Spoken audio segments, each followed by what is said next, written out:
Hey guys, Chase Elliott Fan 9 here, and this is the third video of my Will Be series, and this is Will Leavine Family Racing be the next Furniture Row Racing? Now this video kind of ties into my last video about Christopher Bell. Will Christopher Bell be in the Cup Series next year in 2020? Because it is a possibility that he goes to Leavine Family Racing. So I've been thinking about this for a while, and since the Leavine Family Racing has an alliance with Joe Gibbs Racing, like Furniture Row did, even though it's a different alliance, but it still will help their performances. Well, it's not helping too much, but we'll have to wait and see if Leavine Family Racing could pick up their game, like they did at Sonoma this past week. If we look at the stats of Martin Truex Jr., which raced for Furniture Row Racing when they had their alliance with Joe Gibbs Racing, and the reason Furniture Row Racing isn't around anymore is because of sponsorship incidents, and it didn't really work out. They had to close their team because of that. So if we look at his stats, he started 2016 with that alliance. He did all 36 races. He won 4 races, 8 top 5s, 17 top 10s, 5 poles. He led 1,809 laps, and his rank was 11th. His average start, 9.1, average finish, 13.9. Now, you could see that his rank isn't that great. There were reasons. I mean, he was on his way, really. He looked like a championship favorite, but unfortunately, he had some issues during the playoffs that took him out of the playoffs, which in this playoff format, that can happen with just one bad race. So the next year in 2017, he did all 36 races. He won 8 races, the most of all of them, all the drivers that year. 19 top 5s, 26 top 10s, 3 poles, 2,253 laps led, and his rank was first. He won the championship that year. And his average start was 6.8, average finish 9.4. And yeah, he won the championship that year, dominating fashion. Nobody could touch Martin Truex Jr. that year. And it was amazing. You know, Furniture Row Racing, it just kind of came out of the blue. You know, when Martin Truex Jr. came there, they struggled a while when he got there in 2014, and then 2015 they struggled a little bit. 2016 they picked it back up, but had some bad luck, finished 11th in the standings. And then 2018, the last year before they closed, he got 4 wins, 20 top 5s, 21 top 10s, 4 poles, 1,016 laps led, and he finished second in points, 9.9 average start, and 10.7 average finish. So another great year for Martin Truex Jr. with Furniture Row Racing, but since 5 Hour Energy left, they could not sustain another team.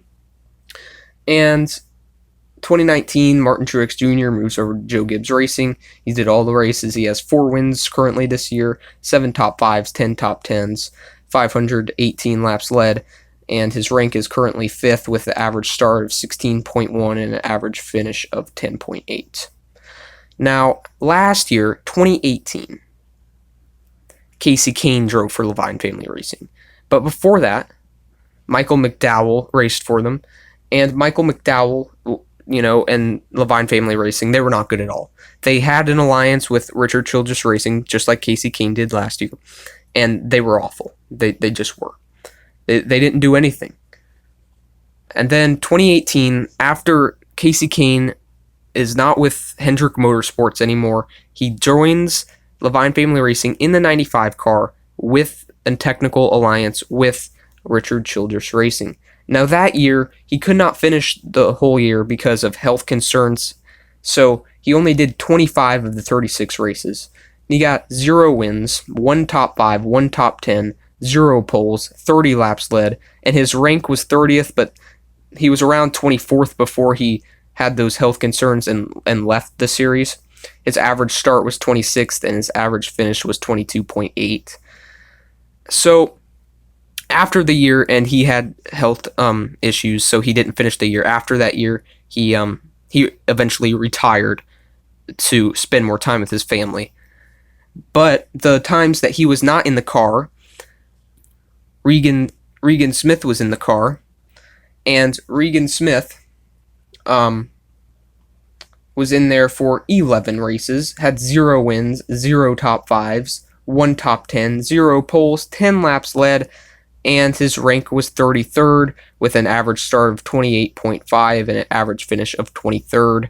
So once again, not good at all with that Richard Childress Racing alliance. So Matt DiBenedetto is with the Leavine Family Racing now in the 95 car, and Leavine Family Racing this year for 2019 switched to Toyota with a technical alliance with Joe Gibbs Racing. Now, if we look at Matt DiBenedetto's stats currently for this year, he's raced all 16 races. He has 0 wins, 1 top 5, which came at Sonoma, and he did a really good job. 1 top 10, 0 poles, 50 laps led, and he actually led the most laps in the Daytona 500. And his rank is currently 25th. His average start is 22nd, and his average finish is 23.2. Not too good, but I feel like if they keep improving on what they're doing, they can get a lot better, especially with their alliance and being Toyotas now. And yeah, I feel like they could, with more time and more improvement, and Matt DiBenedetto getting more seat time, and just getting better and improving. And last year in 2018, Matt DiBenedetto raced for Go Fast Racing in the 32 car. He raced all 36 races, 0 wins, 0 top 5s, 1 top 10 in the whole season, 0 poles, laps led 8, rank 29th, average start 29.1, and average finish 27. So, yeah, he has improved this year over last year with a different team, but not as much as most people would think they would. Now, next year, they could open up a second team, which could be the 59 car, and they could put Christopher Bell in that car. Christopher Bell, obviously, a really up-and-coming star, currently in the Xfinity Series for Joe Gibbs Racing in the Toyota camp, so he could come over here to Leavine Family Racing, be teammates with Matt DiBenedetto, or he could replace Matt DiBenedetto because of his contract being a 2-year deal, but his second year is not guaranteed. They have to sign on for that. So they could get rid of Matt DiBenedetto if he's not performing enough for their liking, and there's not enough sponsorship for a second car to put Christopher Bell in a second car and just put Christopher Bell in the 95. But Christopher Bell, very possible. It could be like a Furniture Row thing where Christopher Bell stays at Leavine for 1 year and then moves up to Joe Gibbs the next year, possibly replacing, who knows, maybe Eric Jones. Or maybe he replaces Eric Jones next year, who knows. But we'll have to wait and see. Is Leavine Family Racing the next Furniture Row? Will Leavine Family Racing be the next Furniture Row Racing? Not yet, it's not, but will it be? I think it could be. And I think with more improvement and possibly bringing Christopher Bell in there, such a talented young driver, the chemistry between DiBenedetto and Bell, just chemistry, working together, teaching each other things. Obviously, Bell would be a rookie, and keep improving. And I think that could really happen. Leavine Family Racing could possibly win a championship, but not as quick as Furniture Row did, because they won it in the second year they had the alliance. And Furniture Row definitely had a stronger alliance, and that's how they showed that they won right away with Martin Truex Jr. And, it's a different driver too. Martin Truex is really talented. I think maybe more than DiBenedetto. And now Truex is with Joe Gibbs Racing, doing great, good, if not better than he did with Furniture Row Racing. Over to the mothership of Joe Gibbs. So I hope you enjoyed this video, guys. You can catch me next time. Please like and subscribe. And thanks for watching. Bye.